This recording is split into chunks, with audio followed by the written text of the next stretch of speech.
There is a name on the door of almost every luxury boutique in the world, a name that started in a small leather shop in Florence, Italy, and grew into one of the most recognizable brands in the history of fashion. But behind that name was a family. And what that family did to each other, over decades, across continents, in courtrooms and boardrooms, is a story that most people who carry a Gucci bag have never heard. This is that story. Florence, 1921. Where it begins. To understand what happened to the Gucci family, you have to go back to the very beginning, and to the man who started it all.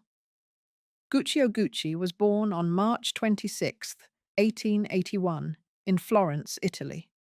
His father was a leather craftsman, a tradesman, a man of modest means. When Guccio was a teenager, barely 18 years old, he left Florence and eventually found work in London at the Savoy Hotel, one of the most prestigious hotels in the world at the time. He was working as a lift boy, a young Italian kid, running an elevator for some of the wealthiest people on earth. And as he rode that elevator, day after day, he watched them, their suits, their shoes, their luggage, fine English leather, immaculate craftsmanship, the kind of objects that didn't just carry things, but signaled something about who you were in the world. Guccio filed all of it away, every handle, every buckle, every stitched seam. When he came back to Italy, he worked for a Milanese luggage company called Franzi to sharpen his skills. And then in 1921, at 40 years old, he opened a small leather goods shop on Via della Vigna Nuova in Florence. He sold saddles, bags, luggage, objects rooted in the equestrian world that had impressed him so much in England. The horsebit, the stirrup, the rider's aesthetic. All of it made its way into what he built. He married a woman named Aida Calvelli, adopted her son Ugo from a previous relationship, and together they had 5 more children, 4 sons and a daughter. The sons were Aldo, Vasco, Enzo, and Rodolfo. The daughter was Grimalda. Enzo died as a child, at 9 years old. The others grew up, and from the start, Guccio was grooming the boys. Grimalda, his only daughter, would never receive a single share in the company her father built. Guccio ran a strict household. He was an authoritarian patriarch who pitted his sons against each other, demanded results, and viewed sentiment as weakness. The boys worked in the shop from a young age. Guccio's idea of fatherhood was proximity to labor. You showed love by performing. You earned your place by producing. That dynamic, competition without resolution, love expressed through dominance, was woven into the family from the very first generation. It would never leave. By the late 1930s, Gucci had expanded to Rome. By 1951, they had a store in Milan. And 2 weeks before Guccio's death on January 2nd, 1953, his sons opened the first Gucci store in New York City at the Savoy Plaza Hotel on East 58th Street. The very city he had never been to, the kind of place he had only imagined. Guccio died having built something extraordinary. He left the company to his sons, Aldo, Vasco, and Rodolfo. The youngest, Rodolfo, had spent the previous 2 decades not in the shop at all, but in front of a camera. Aldo and Rodolfo, 2 brothers, 2 worlds. Of all the differences between Guccio's sons, none was more striking than the one between Aldo and Rodolfo. Aldo Gucci was born on May 26, 1905. He was Guccio's eldest biological son, and from the time he started working part-time in the family shop at 16, he was consumed by one idea: make Gucci global. He had the personality of a showman, the instincts of a salesman, and the drive of someone who had grown up watching his father resist expansion at every turn. He wanted to go further. He always wanted to go further. It was Aldo who convinced his father to open a second shop in Rome back in 1938. It was Aldo who pushed for New York. It was Aldo who, after Guccio's death, travelled across continents and opened stores in Tokyo in 1972 and Hong Kong in 1974. When Guccio designed the company's original coat of arms logo, it was Aldo who eventually replaced it with the now famous interlocking double G, a tribute to his father's initials, and turned Gucci into a symbol that could be read anywhere in the world without explanation. He married an Englishwoman named Olwyn Price on August 22, 1927, and they had 3 sons together, Giorgio, Paolo, and Roberto. The marriage was not a happy one. Olwyn retreated from the life Aldo was building, and Aldo threw himself even deeper into the business. He also began a long relationship with a woman named Bruna Palombo, with whom he had a daughter, Patricia, born in 1963. He eventually married Bruna in America in 1981, though he had never formally divorced Olwyn in Italy. But the personal complications of Aldo's private life never slowed his ambitions. Aldo's genius was in understanding that Gucci wasn't just a product, it was a feeling. It was the sense of arrival that Guccio had first observed in a London hotel elevator, translated into leather and silk, and the kind of logo that could stop a person across a crowded room. Aldo sold that feeling to the world, and the world bought it. By the time Aldo was in his 50s and 60s, Gucci had become something beyond a brand. Jackie Kennedy carried the bag that would eventually bear her name. Grace Kelly wore the flora scarf that Rodolfo had helped design, created specifically for her in 1966. President John F. Kennedy once referred to Aldo Gucci as the first ambassador of Italian fashion, a compliment that Aldo reportedly cherished above most things. Aldo was the builder. There was no question about that. Rodolfo was something else entirely. Rodolfo Gucci was born on July 16, 1912, the youngest of Guccio's sons. When he was 17, a film director named Alfred Lind spotted him and gave him his first film role. By 1929, he had appeared in his first picture. He performed under the stage name Maurizio D'Ancora, and over the next 17 years, he appeared in more than 40 films. He fell in love with another actor, a woman named Sandra Ravel, born Alessandra Winkelhauser Ratti, and married her in Venice in 1944. On September 26, 1948, Sandra gave birth to their only child, a son. They named him Maurizio, after Rodolfo's stage name, the identity he had built in another world. Sandra died of cancer on August 13, 1954. Maurizio was 6 years old. After their father's death in 1953, Rodolfo left acting behind and returned to the family business. He took the Milan operations. Aldo took everything else. When their brother Vasco died childless in 1974, his wife sold her inherited stake back to Aldo and Rodolfo, and from that point forward, the company was split exactly in two, 50% each. But Aldo's sons, Giorgio, Paolo, and Roberto, felt that Rodolfo had contributed little to the empire's actual growth, and resented that he held an equal share. They were right that Aldo had done more. They were also right that resentment was the beginning of something that would not end quietly. And while that tension simmered between the older generation, a new generation was already arriving, one with its own ambitions, its own wounds, and its own way of keeping score. Paolo, the son who wanted his own name.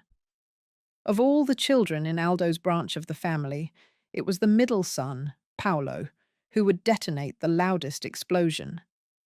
Paolo Gucci was born on March 29, 1931, in Florence. He grew up in the Gucci world the same way all of them did, inside it, surrounded by it, shaped by it. He worked in the family business from a young age, eventually becoming chief designer in the early 1960s, then vice president and managing director of Gucci's American operations in 1977. He had a talent for design. He claimed, not quietly, that he had contributed to 80% of the items in the Gucci catalogue. Whether that was true or exaggerated, it reflected something real. Paolo saw himself as a creative force, and he believed he deserved his own stage. What he wanted was to launch his own brand. Not Gucci, his own label, under his own name. Something called PG, or Paolo Gucci. Aldo refused. Not just refused. He threatened to cut off every supplier and manufacturer who did business with Paolo. He sued his own son for attempting to use a name that was, in Aldo's mind, the family's property, not Paolo's individual identity. Paolo was fired from the parent company in 1980. The lawsuits began piling up on both sides. In July 1982, things came to a head at a board meeting in Florence. Paolo arrived with a tape recorder, intending to document the proceedings. When the rest of the family found out, a confrontation broke out.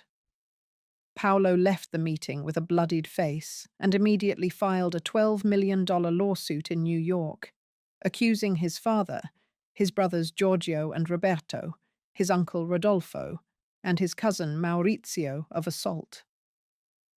Aldo, when asked by the press about the incident, did not exactly deny it. He acknowledged that there had been a physical confrontation and framed it as a father's right to discipline a reckless son. That comment was a mistake. In the course of his own investigations during the lawsuit, Paolo had stumbled onto something far more significant than hurt feelings and bruised ribs. He discovered that Aldo had been routing millions of dollars through offshore accounts using a system of false invoices, funneling company money, untaxed, to himself and members of the family. Paolo took what he found and handed it to the Internal Revenue Service. The investigation that followed took years. By January 1986, Aldo Gucci, 81 years old, and still one of the most recognizable names in the fashion world, was sentenced to 1 year and 1 day in federal prison for evading more than $7 million in personal income taxes.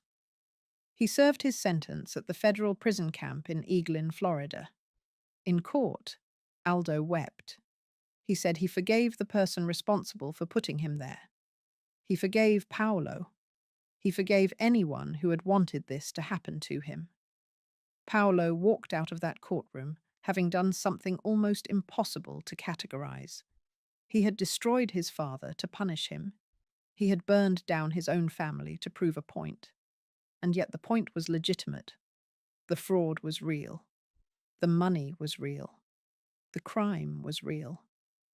What it cost Paolo to do it, and what it cost the family to absorb it, would take years to fully understand. And while Aldo was in prison, someone else had been watching all of it very carefully. Someone who had been waiting for exactly this moment. Maurizio, the reluctant heir. Rodolfo's son, Maurizio, had not grown up wanting to run a fashion empire. He was quiet where his cousins were loud, cautious where they were aggressive, drawn to law school rather than the showroom floor. Rodolfo, still grieving the loss of Sandra, became intensely protective of the boy, controlling his spending, monitoring his movements, pushing him toward independence and academia, rather than pulling him into the business too early. In 1970, Maurizio was 22 years old and still finding his way when he met a young woman named Patrizia Reggiani at a party in Milan. She was beautiful, self-assured, and from a family of means. Her mother had married a wealthy entrepreneur named Ferdinando Reggiani, who had adopted her as a girl. Maurizio was immediately taken. Rodolfo was not. He told Maurizio plainly that Patrizia was not the right woman, that she was ambitious, status-driven, and had her eye on the Gucci name more than on his son. Rodolfo's opposition was so serious that he threatened to cut Maurizio out of his inheritance entirely if the relationship continued. Maurizio continued anyway. He told his father he couldn't leave her, that he loved her. They married in October 1972. The estrangement from Rodolfo that followed was real. For a period, Maurizio and Patrizia lived with her family, and Maurizio worked in the trucking business, effectively cut off from the Gucci world. It was the birth of their first daughter, Alessandra, born June 28, 1976, that eventually opened the door back. Rodolfo softened. He reached out. They reconciled. And from that point forward, Maurizio was drawn into the business, first working under his uncle Aldo in New York, then returning to Milan to manage the Italian operations. In 1982, the family restructured, and Gucci became a publicly traded company, Guccio Gucci S.P.A. Rodolfo's health was fading. He died on May 15, 1983, in Milan. He was 70 years old. He left everything to Maurizio, his entire 50% stake in the company. Overnight, his shy, reluctant son became the majority shareholder. The cousins on Aldo's side watched this happen and understood immediately what it meant. Maurizio now had more power than any of them, and Maurizio, to everyone's surprise, intended to use it. He had a vision, and in many ways, the vision was correct. The Gucci brand, by the early 1980s, had been stretched almost beyond recognition. Aldo's hunger for expansion had led to over-licensing. The double G logo had appeared on everything from luggage to coffee mugs to items sold in airport duty-free shops. The brand that had once dressed Grace Kelly and Jackie Kennedy was now a product you could find for a fraction of what it once cost, available to anyone, anywhere. The exclusivity that had made Gucci mean something was nearly gone. Maurizio wanted it back. He wanted to restore Gucci to the kind of brand his grandfather had imagined from a hotel elevator in London, one that signaled refinement, not volume. He began to push his uncle Aldo out of the company's day-to-day operations. In 1984, with help from Paolo, who was still furious at Aldo and saw an opening, Maurizio moved to have Aldo removed from the chairmanship. Paolo aligned with Maurizio, apparently in exchange for support on his long-running desire to launch the PG line. But Aldo struck back. He filed a case against Maurizio, supported by his sons, alleging that Maurizio had forged Rodolfo's signature on his share certificates after his father's death to avoid paying inheritance taxes. It was a serious allegation, and it landed. The claim sent Maurizio into exile. In 1986, he fled to Switzerland to avoid prosecution while the case worked its way through Italian courts. He was eventually acquitted, but the legal fight consumed years of his attention and energy. And Paolo, who had helped him get there, had already been betrayed in return. When Paolo finally got permission to show his PG collection at a launch in Rome in March 1986, Maurizio sent police to the event. They shut it down. They took possession of the collection. The fashion show that Paolo had spent years fighting for was seized before a single photograph was taken. That was Maurizio. He had learned, growing up in that family, how to use the machinery of power. He had just learned it later than the others, and when he finally used it, he used it without hesitation. Paolo would never successfully launch his label. He sold his Gucci shares to Investcorp for a reported $42.5 million, and somehow ended up with almost nothing. He filed for Chapter 11 bankruptcy protection in 1993, reporting nearly $90 million in debt against minimal assets. In 1994, He spent 5 weeks in a New York jail for failing to pay alimony and child support. The man who had contributed to building one of the world's most valuable fashion brands could not cover his most basic legal obligations. He died on October 5th, 1995, of complications from hepatitis. 64 years old, largely forgotten. The person who perhaps had more roles in shaping the family's collapse than anyone else, and who ended up with almost nothing to show for it. Something about Paolo's arc is worth sitting with for a moment, because it was the purest expression of what the Gucci family dynamic did to people. He was creative, and he was ambitious, and he wanted, above everything else, to be seen as himself.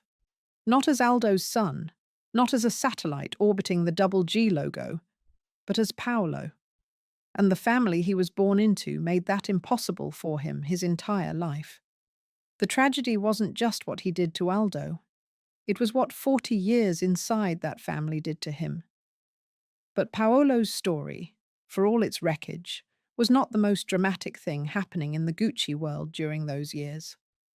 While all of this was unfolding in the courts and boardrooms inside Maurizio's marriage, something entirely different was beginning to come apart. The marriage that ended everything. Maurizio and Patrizia had built a life that looked, from the outside, extraordinary. They had 2 daughters, Alessandra, born June 28, 1976, and Allegra, born January 27, 1981.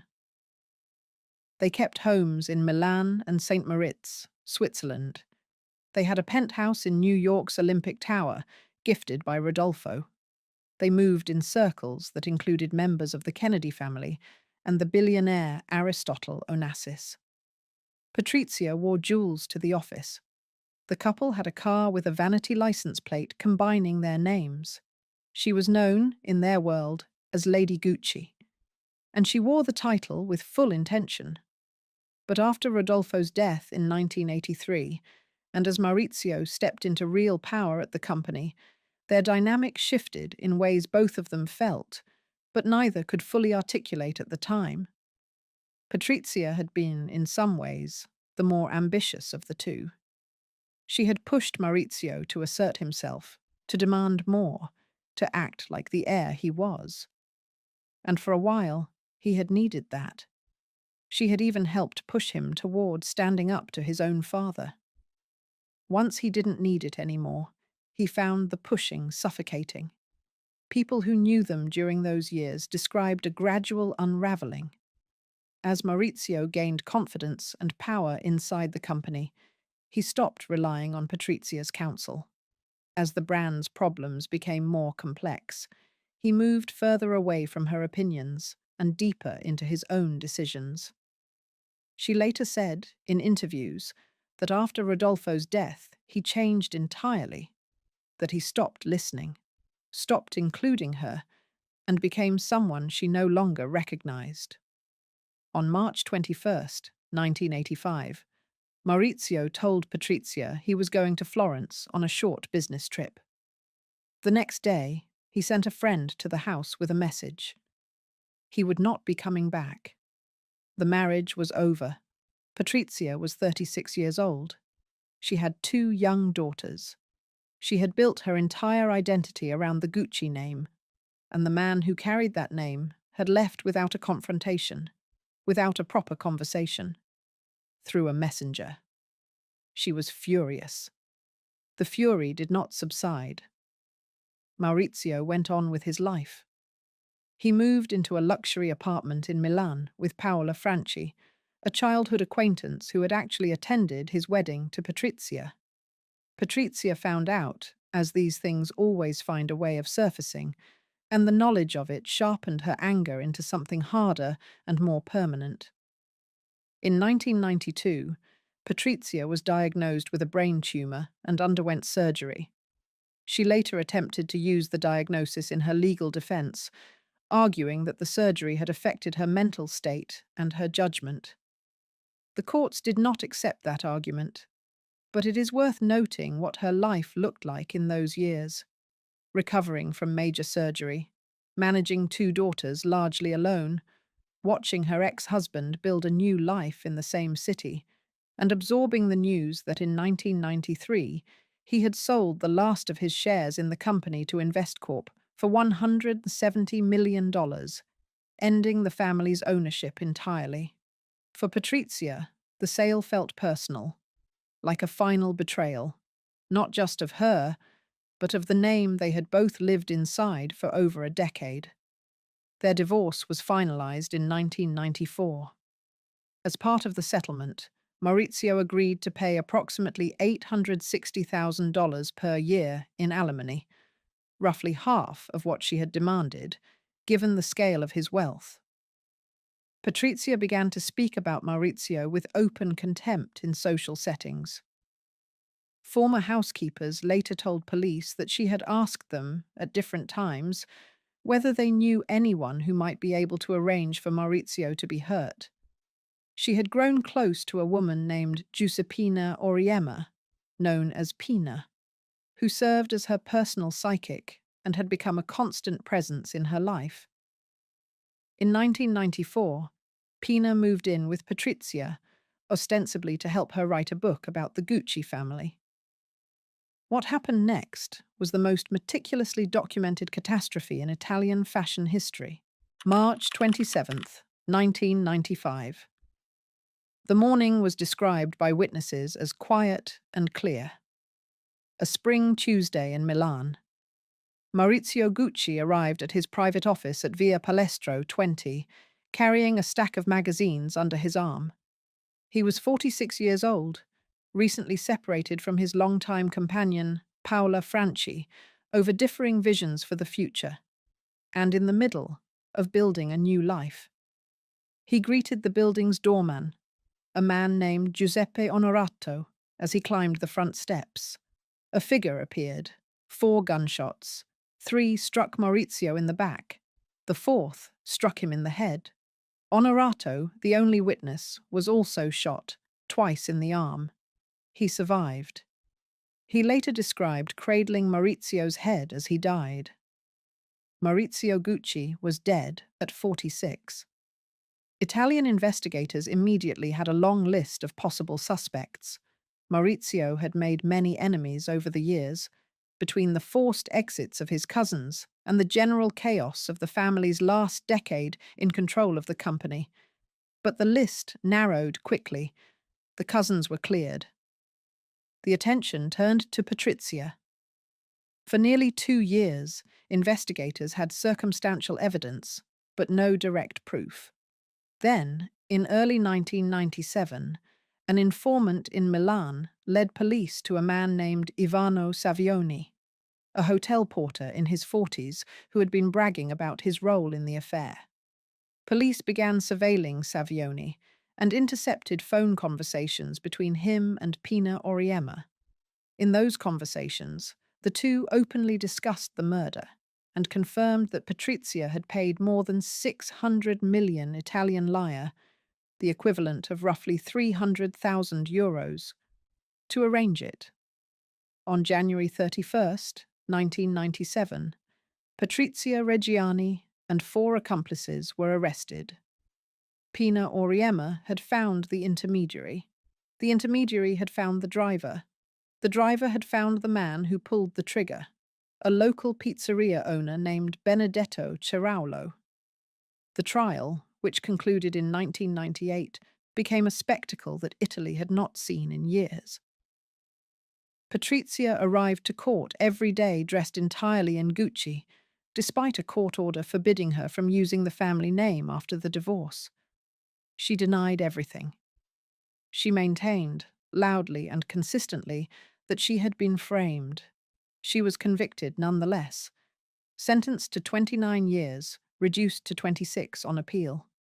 She served 18 years at Milan's San Vittore prison, which she later referred to, with characteristic theatricality, as her stay at the Vittore residence. In 2011, she was offered early parole under a work release program. She turned it down, saying she had never worked a day in her life and was not about to begin. She was released in October 2016. Not long after her release, a television crew ambushed her at work. A reporter asked why, if she had truly wanted Maurizio dead, she hadn't simply shot him herself.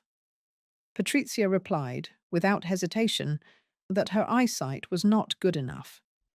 She had not wanted to miss. She still called herself a Gucci. She told an interviewer in 2014 that she felt like the most Gucci of all of them, what was left behind. By 1995, the year Maurizio was killed, the family that had built Gucci was entirely gone from it. Investcorp had been buying up family shares throughout the late 1980s and early 1990s. Aldo had sold his shares in 1989, a year before his death from prostate cancer on January 19, 1990, in Rome at 84.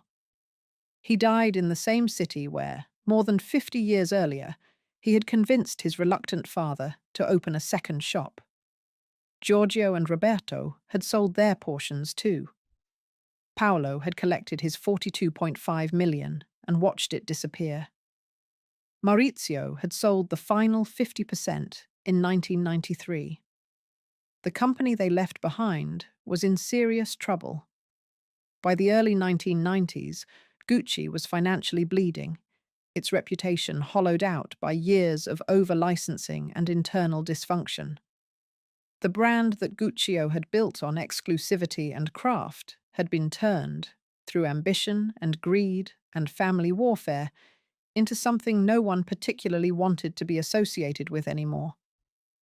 But a handful of decisions made in 1989, before Maurizio even left, had already laid the groundwork for something different.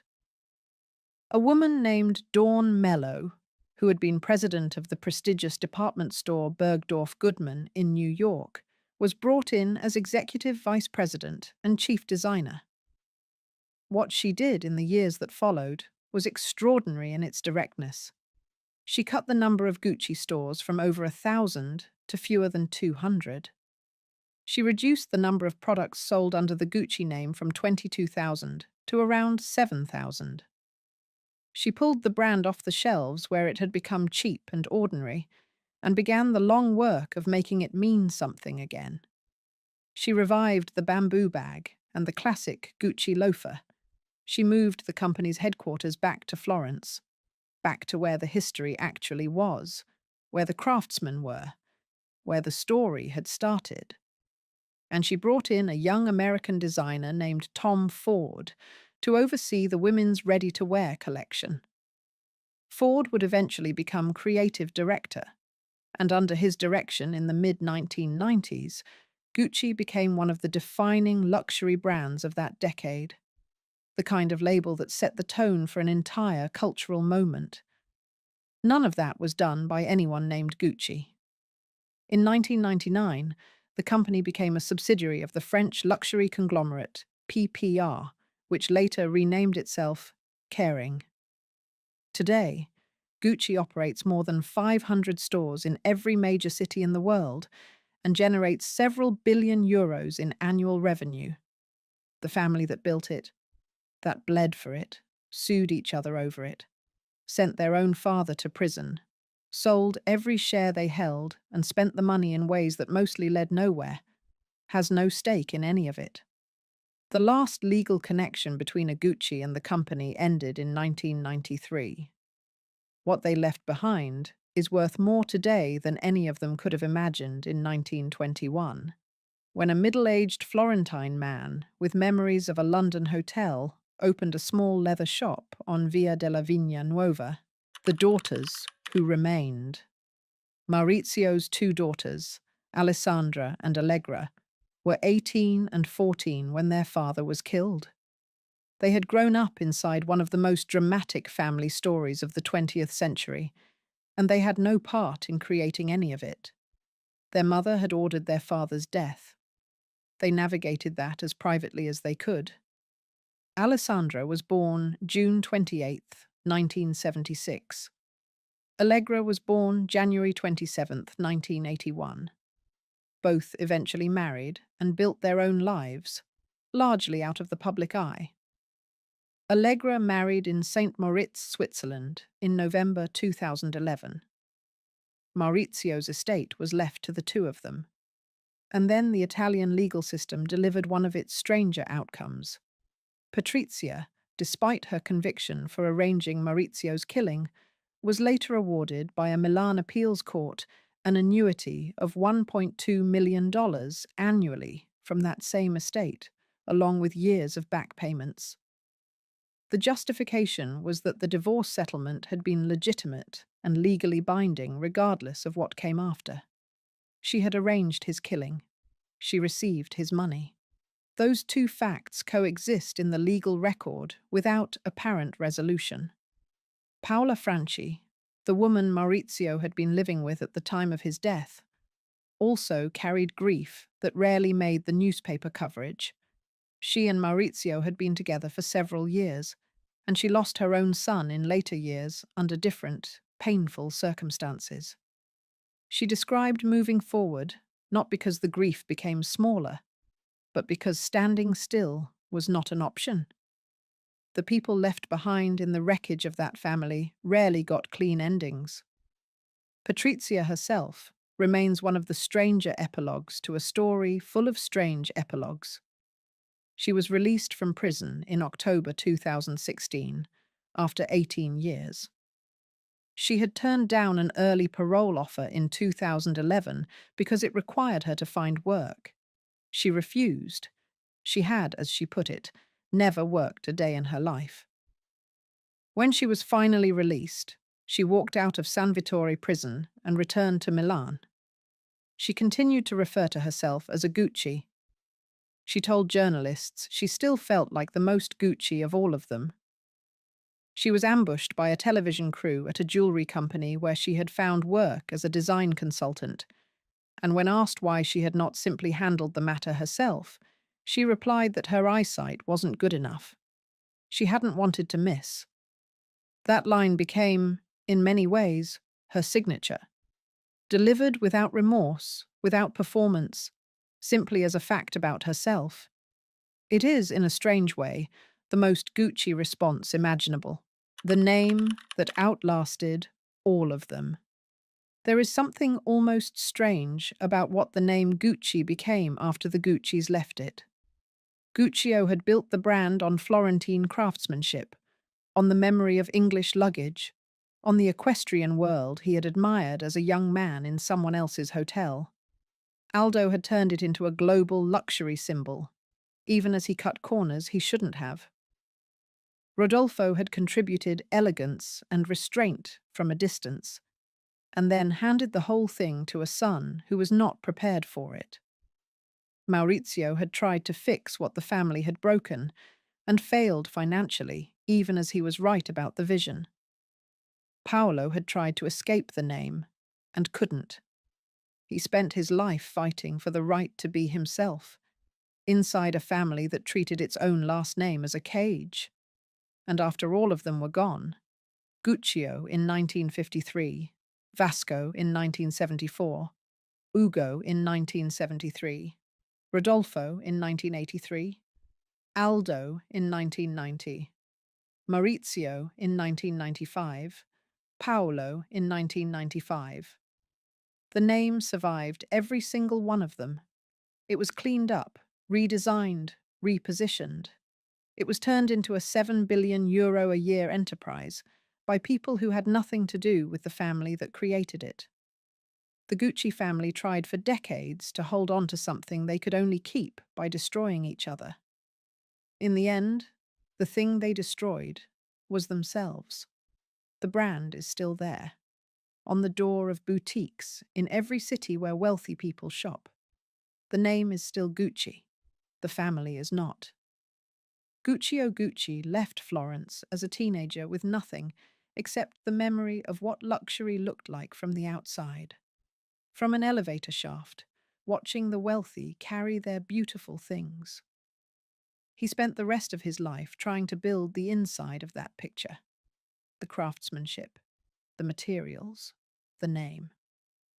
What he may not have understood, or may have understood too well, is that the architecture he built for his sons was not just a business, it was a competition. He raised them inside a framework where love was expressed through dominance and worth was measured by contribution. He left his daughter nothing. He pitted his sons against each other from the beginning and expected the tension to be productive. For a generation, it was. Then it wasn't. Aldo built the empire, and built it so well that it outgrew the family's ability to manage it. He expanded with genius and cut corners that eventually caught up with him. He was put in prison by his own son at 81 years old, and he died the following year, having never fully reconciled with what that meant. Rodolfo escaped into a different world, film, art, the glamour of mid-century Italian cinema, and came back to the family business only when he had to. He protected his son with an intensity that isolated them both, and left him an inheritance that Maurizio was not equipped to steward. Paolo tried to find himself inside a name that wouldn't release him. He spent decades fighting for the right to be Paolo, not a Gucci, not Aldo's son, not the black sheep, just himself. He never got it. He died broke and mostly forgotten. Maurizio tried to restore what the family had damaged, and in a strange way he was the one who understood the brand most clearly. He was right that it needed rescuing. He sold it off before it could be rescued, spent the proceeds, started over, and was killed before he turned 47. And the youngest generation, Alessandra, Allegra, the daughters and grandchildren, inherited all of it. The name, the grief, the legal complexity, the fame they didn't choose. The strangest part of the entire story is what happened after. Because the brand survived, it was cleaned up and redesigned and rebuilt by people with no connection to the family that created it. It was turned into something Guccio might barely recognize, and something he might, in the same breath, be deeply proud of. The Gucci family tried for decades to hold on to something they could only keep by destroying each other. In the end, the thing they destroyed was themselves. The brand is still there, on the door of boutiques in every city where wealthy people shop. The name is still Gucci. The family is not.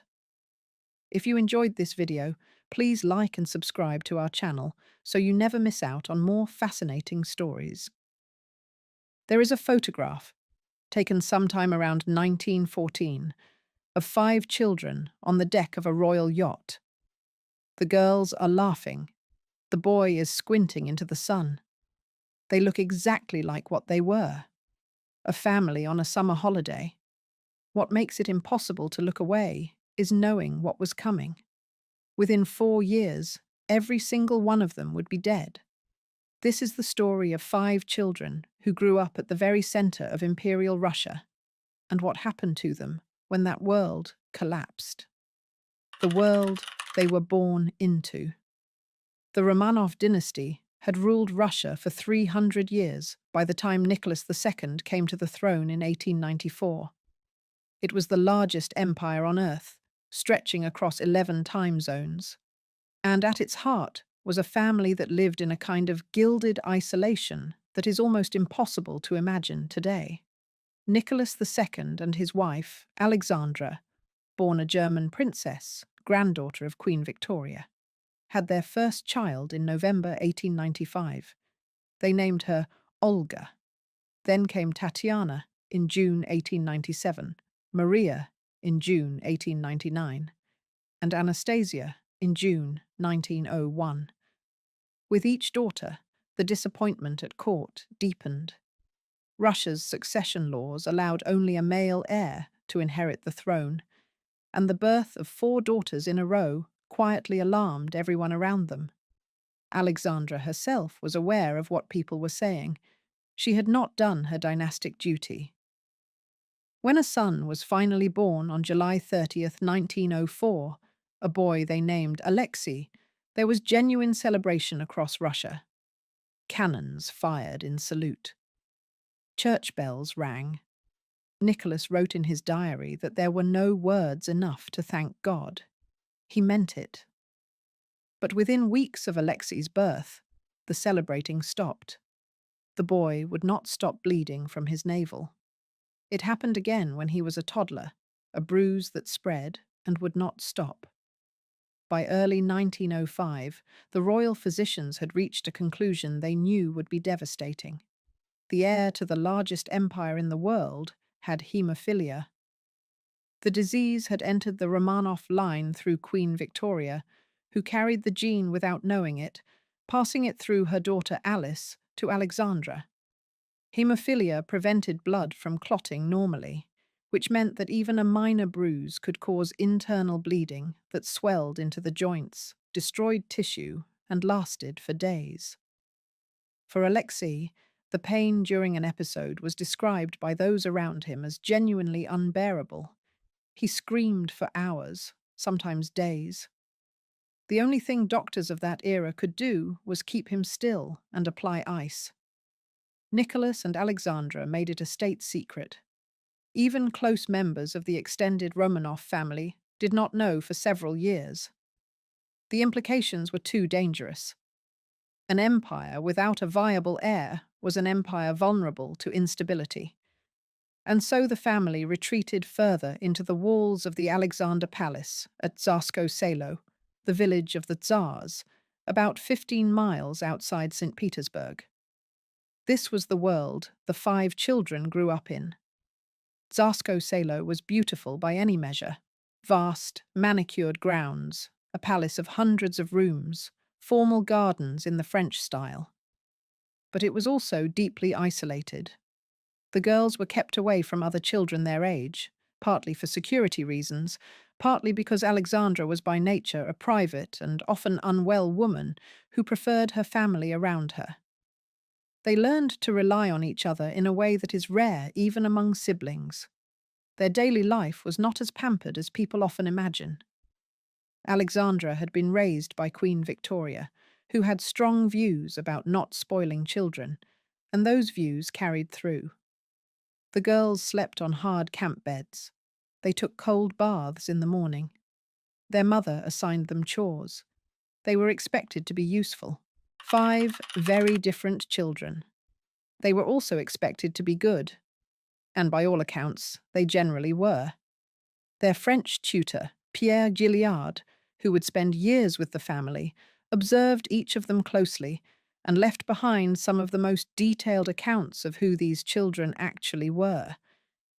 The oldest, Olga, he described as someone with a remarkably quick and independent mind. She was the reader of the family, often found with a book in her hands, and she had a sharp sense of humor that could surprise people. Her tutor noted that she gave him a certain amount of trouble at first, but that early friction gave way to genuine warmth. She was also the most emotionally sensitive of the siblings, prone to periods of melancholy and deeply affected by what went on around her. Tatiana was the organizer. Her siblings gave her the nickname the Governess, which tells you something about how they saw her. Practical, a little bossy, more aristocratic in bearing than any of the others. She was considered by most observers to be the most beautiful of the 4 sisters. She was also, by the accounts of nurses who worked alongside her, extraordinarily gifted at caring for the wounded, calm with injuries that would have disturbed anyone else. She was closer to her mother than any of the other children, often spending hours reading to Alexandra, whose health was frequently poor. Maria was different in character from both of her older sisters, in a way that is hard to pin down, but easy to feel in the surviving accounts of her.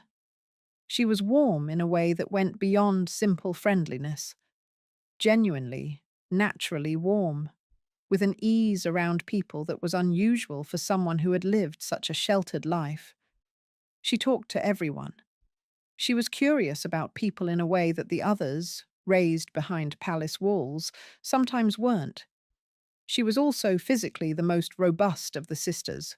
Tall, strong, what her family sometimes jokingly referred to as her healthy peasant quality. which she took in good humor. Anastasia was the youngest of the four, born in June 1901, and she came into the family as if she had decided the atmosphere needed lightening. She was a natural prankster. Her family's nickname for her was Schwipzig, a word borrowed from the German meaning something like little mischief. She climbed trees and refused to come down. She hid in furniture. She put on false teeth to scare people. She painted her brother's face with berry juice while he was sick in bed. Her tutor, Pierre Gilliard, wrote that she rarely sat still, and that even at 16 she still behaved like a young foal that had slipped its lead. She was also, behind the pranks, deeply loyal. Alexei's most devoted companion, and, during the dark years that came later, often the one who managed to make people laugh when nothing was funny anymore. And then there was Alexei, the little boy every bell in Russia had rung for, and who carried inside him the thing that was slowly changing everything around him. Alexei Nikolaevich was born, by any account, with an extraordinary personality. He was bright, curious, opinionated, and, when he was well, full of energy. He resented intensely the things his condition prevented him from doing. When his mother told him he could not ride a bicycle or play tennis, he reportedly asked why other boys could have everything while he had nothing. He was close with all of his sisters, but especially with Anastasia, who understood instinctively what he needed. His tutor, Gilead, wrote that his sisters brought into his life a kind of youthful joy that would otherwise have been missing entirely. But the illness shaped everything. During the bad episodes, and there were many, the bones in his joints would fill with blood and swell until he could not bend his limbs. The pain left him begging. During the worst crisis of his early life, at Spawa in Poland in October 1912, when Alexei was 8 years old, he hit his groin jumping into a rowboat and triggered an internal hemorrhage that did not stop for weeks. The swelling spread to his abdomen. His legs became temporarily paralyzed. The family prepared for his death. His last rites were administered, and a death announcement was drafted. Alexandra sat at his bedside without sleeping for days. It was at that point that she sent a telegram to Grigory Rasputin, the man nobody could remove. Rasputin was a peasant from Siberia who had arrived in St. Petersburg with a reputation as a healer and a mystic. He had been introduced to the family in 1905 and had, in the years since, become someone Alexandra depended on completely when it came to Alexei. Whether Rasputin actually helped the boy is something historians have never fully resolved. Some believe he used hypnosis to calm the child, which reduced stress-induced bleeding. Others point out that he had told Alexandra's doctors to stop giving Alexei aspirin, which, unknown to medicine at the time, was thinning the blood and making the bleeding worse, and that this alone may have saved the boy's life multiple times. The family themselves had no doubts. When Rasputin's telegram arrived at Spawa telling Alexandra the boy would not die, Alexei began to improve the following day. His aunt, Olga Alexandrovna, who was present, wrote afterward that the next morning he was not just alive but well, sitting up in bed, the fever gone, his face clear. This was the moment when Alexandra's trust in Rasputin became, in her mind, absolute. And it was this trust, more than almost anything else, that would contribute to the unraveling of the dynasty, because Rasputin was a deeply controversial figure, suspected of interfering in political appointments, surrounded by scandal, hated by most of the aristocracy. The more Alexandra relied on him, the more the Russian public came to see the imperial family as weak and compromised. Nicholas's extended family begged him to remove Rasputin from the picture. He could not, because Alexandra would not allow it. The children, meanwhile, genuinely liked Rasputin. He told them stories. He took an interest in them. He sent Maria a telegram when she was 9 years old, addressing her as my dear Pearl, and telling her he missed her simple soul. The girls had known him since they were small. Alexei thought of him as a friend. What was coming had nothing to do with their feelings about him or about anything. But before the end, there was still more than a decade of something like childhood. And it is worth staying with that for a moment, because it is easy to forget, looking at these 5 lives, that most of them were happy, sometimes genuinely, expansively happy, in ways that had nothing to do with rank or palaces, or the burdens neither they nor anyone else could see coming. Coming up, how they grew up, what they were like as real people, and where everything began to fall apart. Growing up, and the world closing in. The Alexander Palace at Tsarskoye Selo was their real home, the place where the daily texture of their lives took shape. And in many ways, it was a genuinely warm house. Nicholas was, by every account, a devoted and present father in ways that were unusual for a sovereign of his era. He took walks with the children, he swam with them in the summer, he roughhoused with Alexei in the gardens. He was, as he often said himself, a man built for private life rather than public duty, and with his own family, that showed. The siblings grew up knowing themselves as a unit. The older 2 girls, Olga and Tatiana, referred to themselves as the big pair, and the younger 2, Maria and Anastasia, as the little pair. In letters and diary entries, all 4 of them together used a shared signature. OTMA, the first letter of each of their names in order. It was their way of saying that they were more than 4 separate people. They were something together that they could not quite be apart. They were also, in the particular way of children who have been raised in close quarters, with very few outside friendships, genuinely funny with each other. Anastasia's pranks were legendary within the household. She once covered a rock with snow during a snowball fight so it would hit harder, and her tutor Gilead, who was the victim on that occasion, noted that she showed no malice, only delight. She put false teeth in her mouth to frighten the maids. She snuck under tables at formal dinners. She documented everything she could with her Kodak Brownie camera, including double exposure experiments that created ghostly overlapping images. A technique that, for the era, required a real understanding of how the technology worked. She was not, by any measure, simply a prankster. She was someone who paid close attention to the world and found ways to make it more interesting. Olga read constantly, politics, history, literature, and had opinions about everything she read. She could be moody and stubborn in ways that occasionally exasperated her mother, who wrote to Nicholas during the war that Olga was always most unamiable about every proposition. But the people who knew Olga well understood that her stubbornness came from something genuine. She was one of the very few people in the family's circle who was not afraid to say what she actually thought. Tatiana, by contrast, was impeccable in public and extremely effective at managing people, which is why her siblings sent her as their representative whenever something needed to be negotiated with the grown-ups. Maria simply talked to everyone, always, as if there were no such thing as a person not worth knowing. They spent summers at Livadia in Crimea, where the sea was warm and the pace was slower.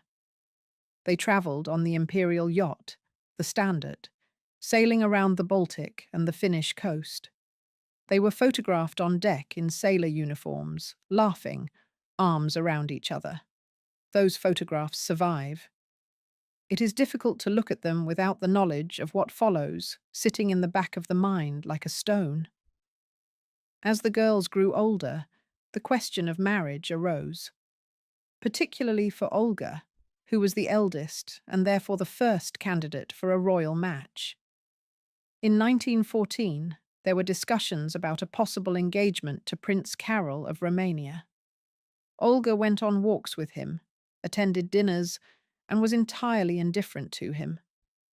She told her tutor Gilead, not entirely subtly, that she suspected she knew exactly why they were making a return visit to Romania, and that she had no intention of living outside Russia. She also told her father directly that she would not marry a man she did not love, regardless of diplomatic utility. Nicholas, who was in many ways an unusually modern father, told her that was entirely her right. The early engagement to Grand Duke Dmitry Pavlovich, which Olga also declined, faded quietly. The war, when it came in 1914, removed the marriage question from the agenda entirely and replaced it with something far darker: when the war arrived. When World War I began in August 1914, the family's life changed immediately. Alexandra converted the Catherine Palace nearby into a hospital, and she, Olga, and Tatiana all trained as Red Cross nurses. Not ceremonially, actually. Olga and Tatiana, both teenagers, worked alongside real nurses in surgical wards, tending to wounded soldiers from the front. They changed dressings. They assisted with amputations. They held the hands of men who were dying. One nurse who worked alongside Tatiana later recorded that she handled the most severe wounds with a confident and skilled hand, that doctors said she had been born for this work. Olga found the war's brutality deeply distressing. She had a sensitive constitution that the daily reality of the hospital wards pushed hard against. But she kept going. Maria and Anastasia, considered too young for surgical nursing, instead visited the wards and sat with patients. They talked to them, wrote letters for them, read to them, played checkers. The soldiers loved them for it. The hospital became one of the few places where the sisters actually moved freely among people who were not courtiers, and the accounts from those soldiers are uniformly warm. In Russia itself, things were deteriorating in ways the palace walls could not entirely block out. The war was going badly. Food shortages were spreading. The resentment that had been building against the Romanov dynasty for years was now finding its expression in the streets. Alexandra's German heritage, which had never been popular, was now being weaponized. She was whispered about as a spy, a traitor, and worse. Her reliance on Rasputin, never a secret within Russian society, was now being spoken about openly as evidence of corruption, or worse. And Nicholas, who had in 1914 made the disastrous decision to personally take command of the Russian military, was now being held personally responsible for every battlefield defeat. Rasputin was murdered in December 1916, killed by a group of aristocrats, including Nicholas's cousin Felix Yusupov, who believed his removal would help stabilize the dynasty. It did not. The revolution that followed had been building for years, and one man, however controversial, was not its cause. The throne falls. In February 1917, riots broke out across Petrograd, the city that St. Petersburg had been renamed at the start of the war, the German name having become untenable. Soldiers sent to suppress the protests joined them instead. By March, it was over. Nicholas II abdicated on March 15, 1917, first in favor of Alexei. Then, after consulting doctors about whether the boy's haemophilia could be managed without the supports a royal life provided, he changed his abdication to favor his brother Grand Duke Michael. Michael declined the throne. 300 years of Romanov rule ended in a single week. Nicholas joined his family under house arrest at the Alexander Palace on March 9, 1917. He was no longer the Tsar. He was, from that point forward, Citizen Romanov. The children had been sick with measles when their father abdicated. In photographs taken during their recovery, all four sisters had their heads shaved. The fever had cost them their hair. They look out from those photographs with large eyes, patient and pale. Alexei had been sick too, confined to bed with a bad hemorrhage, just as everything collapsed. For a few months, their situation was uncomfortable, but not desperate. They remained at Zarsko Selo under the authority of the provisional government, led by Alexander Kerensky. They were confined to the palace grounds. Soldiers stood guard at every door. But the family continued its routines as best it could. Lessons for the children, walks in the garden, the small rituals of daily life. Nicholas chopped wood. Alexei sledded down an ice hill he and his father built in the garden. The girls helped in the kitchen. Nicholas had hoped for asylum in Britain, where his cousin George V sat on the throne. George V refused. The British government's advisers warned that bringing the Romanovs to England could destabilize the monarchy there. France also refused. The family was stranded. In August 1917, they were moved to Tobolsk in western Siberia, ostensibly for their safety. In Tobolsk, they lived in the former governor's mansion and continued their routines with what equanimity they could manage. Olga wrote in a letter that Christmas of 1917 that everything was peaceful, that they were healthy, and that the sunrises and sunsets were beautiful. She said they were not losing hope. But the Bolsheviks had seized power in October 1917, and the world outside Tobolsk was changing fast. In April 1918, the decision was made to move the family to Yekaterinburg in the Ural Mountains. Nicholas, Alexandra, and Maria went first. Alexei had suffered a bad hemorrhage and was too ill to travel. Olga, Tatiana, and Anastasia stayed behind in Tobolsk with him, nursing him until he was well enough to be moved. They joined their parents and Maria in Yekaterinburg at the end of May. The place they arrived at was a two-story house that had been requisitioned from a local engineer named Ipatiev. The Bolsheviks called it the House of Special Purpose. They would not leave it alive, and what happened inside those walls in the weeks before the end is something no account has ever fully captured. The House of Special Purpose. There are two surviving photographs of the Ipatiev house from 1918. In one, you can see the high wooden fence the Bolsheviks built around it. Boards so tall they blocked the family from being seen by anyone passing in the street, and blocked the family from seeing the street in turn. The house sits behind it, like something being hidden. Which, of course, it was. The conditions at the Ipatiev house were different from anything the family had endured before. At Tobolsk, they had been prisoners, but prisoners with some dignity intact. Here, everything was stripped down deliberately and systematically. The windows were whitewashed so that no one outside could see in, and so the family could not see out. They were forbidden from looking out the windows at all. At one point, Anastasia tried to peer through the single small ventilation window and was shot at by a guard. Their luggage was confiscated, including the cameras that OTMA had used their entire lives to photograph each other. The guards conducted searches regularly, confiscating anything they deemed valuable, including the jewelry the family had managed to keep. The sisters had anticipated this. Alexandra had written letters to the children still in Tobolsk before they joined her, using the code word medicines for the family's jewels.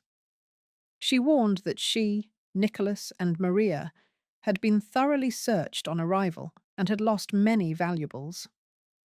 In response, Anastasia and her sisters sewed their remaining jewels, diamonds, and other stones into the linings of their corsets and clothing, distributing them so they could not all be found at once. They would carry them like that until the end. The guards were drawn from local workers, and some of them were hostile in ways that the family had not previously encountered. The accounts of the months in the Ipatiev house describe an atmosphere of uncertainty and periodic cruelty, of guards who mocked the family or tested the limits of what they could get away with. Maria had been the one among the sisters who, even in the worst circumstances, managed to talk to people, to find the human in a situation, and she did so even here. She attempted to give one of the guards music lessons. She spoke to them calmly and without condescension.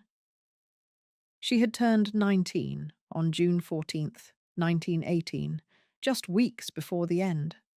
The guards had wanted to bring her a birthday cake. The Cheka patrol, the Bolshevik secret police, stopped them and took it away. Alexei had suffered another hemorrhage during the move and arrived at the Ipatiev house in a wheelchair. He could not walk without severe pain. Nicholas carried him when necessary. There are accounts of Nicholas lifting his son and carrying him down the stairs when Alexei could not manage them. The boy was 13 years old. It had been 14 years since the bells had rung for his birth. 14 years of everyone around him treating that survival as a kind of daily miracle that needed to be earned fresh each time. By the summer of 1918, Alexei's latest hemorrhage had not yet fully resolved. He had periods of improvement. He sat up in a chair some days, made jokes, asked his sisters to read to him, and periods of relapse. The family never discussed in front of him what might be coming. They had not spoken about it since the first days of his illness, and they did not begin in Yekaterinburg. Life inside the House of Special Purpose. The family continued in the House of Special Purpose to do what they always did. The girls helped their maid darn stockings. They assisted the cook with bread. They attended the church services that were permitted inside the house. They wrote letters. In the evenings, Nicholas read aloud to the family. History, mostly. They played cards. The photographs are gone, the cameras confiscated, but the letters remain. Olga wrote, in the final weeks, about the weather and about how she hoped those she loved were safe. Outside, the civil war between the Bolshevik Red Army and the anti-Bolshevik White Forces was accelerating. White Army troops were advancing toward Yekaterinburg by mid-July 1918. The local Bolshevik leadership grew increasingly afraid that the city would fall and the family would be rescued, whether as a useful political symbol for the white cause or simply because the international outcry over shooting children would have been catastrophic. The decision was made. On the night of July 16th, 1918, the commandant of the Ipatiev house, Yakov Yurovsky, went to the room of Dr. Botkin, the family's court physician, who had chosen to remain with them when he could have left, and woke him. He told Botkin that the city was in danger and the family needed to be moved downstairs immediately to avoid any trouble from the fighting in the streets. Botkin woke the family. They dressed. It took about 40 minutes. They believed they were being transferred again. Another move, another house, another step in the long, uncertain journey that had begun in March 1917. Nicholas asked for chairs to be brought for Alexandra and Alexei, who could not stand for long. Nicholas carried Alexei downstairs himself. The room they were taken to was a small, semi-basement room at the back of the house. The wallpaper was yellow. There was no furniture except what had just been brought in. The whole family was there. Nicholas, Alexandra, Olga, Tatiana, Maria, Anastasia, Alexei, along with Dr. Botkin, the maid Anna Demidova, the footman Alexei Trupp, and the cook Ivan Karitonov. 11 people in a small room, waiting to be photographed for the papers, they had been told. Yurovsky came in with a group of guards and read the death sentence. It took a moment to understand. Nicholas turned to look at his family. He asked Yurovsky to repeat himself. Then the shooting began. What followed lasted approximately 20 minutes and was, by all later accounts, chaotic and horrifying. The room was small and crowded. The bullets deflected off the jewels sewn into the girls' clothing, sending them ricocheting in unexpected directions. Several of the guards, finding their shots ineffective, hesitated. The smoke was thick. Nicholas was killed almost immediately. Alexandra died quickly. But the children, because of the diamonds in their clothes and because of simple, terrible chance, did not die quickly. They were shot repeatedly. They were bayoneted. Anastasia's small dog, which had been brought downstairs with her, was killed alongside her. The last one to be identified as still breathing was reported to be Olga. She was 22 years old. The bodies were removed before dawn, taken deep into the Koptiaki forest outside the city. They were stripped, mutilated with sulfuric acid to prevent identification, and buried in two separate locations. Yurovsky's own written account of what happened that night was not made public for decades. The Soviet government announced only that Nicholas II had been shot. The family, they claimed, had been removed to a safe location. This lie would survive in various forms for years. The White Army captured Yekaterinburg on July 25, 1918, just 8 days after the executions. When they searched the Ipatiev house, the family was gone. An investigation led by White Army investigator Nicholas Sokolov eventually pieced together what had happened. Items belonging to the family were found thrown into mine shafts at a site called Ganina Yama, fragments of jewelry, pieces of clothing, a finger, a few small bones. The long cover-up. The White Army captured Yekaterinburg on July 25, 1918, just 8 days after the executions. When they searched the Ipatiev house, the family was gone. The room in the basement had been scrubbed, but not well enough. There were marks in the plaster from the bullets and stains in the floorboards that could not entirely be cleaned. An investigation led by White Army investigator Nicholas Sokolov eventually pieced together what had happened. Items belonging to the family were found thrown into mine shafts at a site called Ganina Yama. Fragments of jewelry, pieces of clothing, a finger, a few small bones. Sokolov published his findings in a book in 1924, the year after he died. He never found the main burial site. For decades, the Soviet government maintained the story that the children had survived, or at least never officially confirmed that they had not. Stalin banned all public discussion of the Romanov murders in 1938. The subject was closed. The location of the bodies remained unknown to the outside world. The Ipatiev house itself was demolished in 1977 on the orders of local Communist Party officials who feared it was quietly becoming a site of remembrance. The bodies were not found until 1979, when 2 amateur historians and a geologist made a discovery in the Koptiaki forest. They kept it secret for years, knowing what disclosing it under the Soviet government might mean for them personally.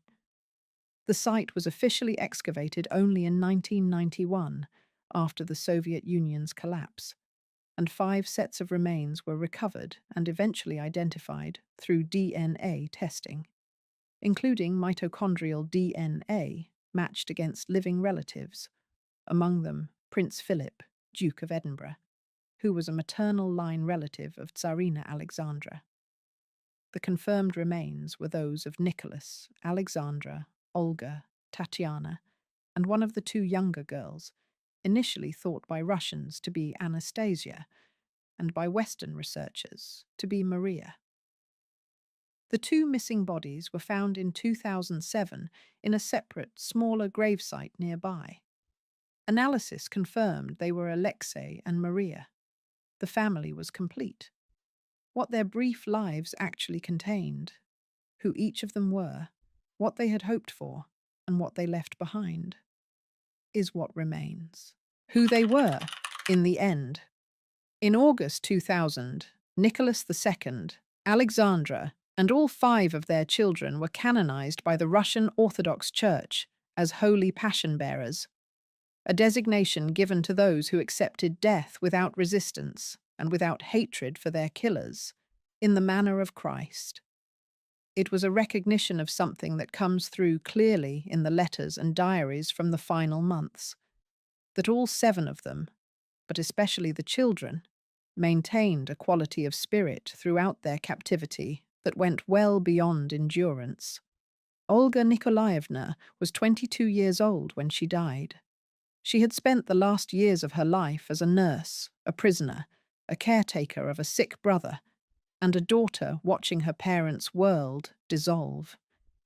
She had become, by the accounts of those who knew her in those final years, more serious and more inward than the sharp, quick girl she had been in childhood. She suffered. The years of the war and the revolution wore on her in ways visible to those around her. In December 1917, she wrote from Tobolsk that they were all healthy and not losing hope. It is the kind of thing you write when you are trying to make it true. Tatiana Nikolaevna was 21. She had been the organized one, the composed one, the one her siblings sent as their representative when something needed to be asked of the adults. In the Ipatiev house, she was the one who helped keep the household running. The practical instincts that had always defined her put to work in circumstances they had never been designed for. She had wanted, before the war, to become a nurse professionally. She had been a genuinely gifted one. She never had the chance to do it as anything other than a wartime volunteer. Maria Nikolaevna was 19. She had turned 19 just weeks before the end, without the cake that had been brought for her and taken away. She was the warmest of the sisters, the most at ease with people, the one who had talked to guards and given music lessons in a basement and prayed with fervour for her brother. Her strength was not the strength of strategy or organization. It was the older, simpler kind, the kind that simply does not stop. Anastasia Nikolaevna was 17. She had spent her captivity making people laugh when there was nothing to laugh at. She had written to a friend during the dark winter of 1917, a note that said, "Goodbye. Don't forget us." It was not a farewell. It was the note of someone who wanted to be remembered not as a tragedy, but as a person. One of the guards at the Ipatiev house, in later memoirs, described her as a very charming devil, mischievous, rarely tired, performing comic routines with her dog to make people smile. She was the youngest of the sisters. She was 17 years and 29 days old when she died. Alexei Nikolaevich was 13. He was the boy who had asked why other children could have everything while he had nothing. He was the boy his father had carried down the stairs on the last night, because his legs were too weak to manage them. He had lived his entire life inside the circle of his disease, shaped by it, defined by it, in ways no child should be defined by anything, and he had come through it, by the accounts of those who knew him, without bitterness. His tutor Gilead wrote that after the worst crisis of his early life, Alexei had become more reflective and more considerate of other people.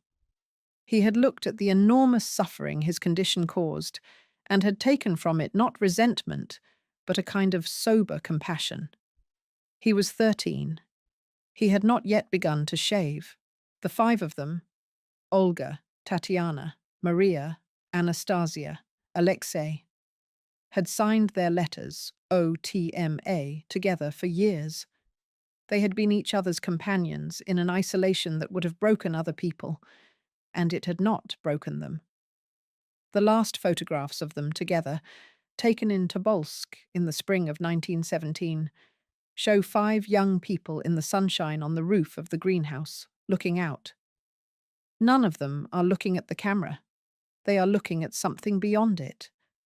The image has been reproduced thousands of times, and it still stops people. There is no tidy ending here, and there is no one lesson the story is meant to teach. What there is, instead, is 5 lives that were cut short before they had been fully lived. 5 people who grew up laughing and arguing and writing bad poetry and taking photographs of each other and caring for their brother.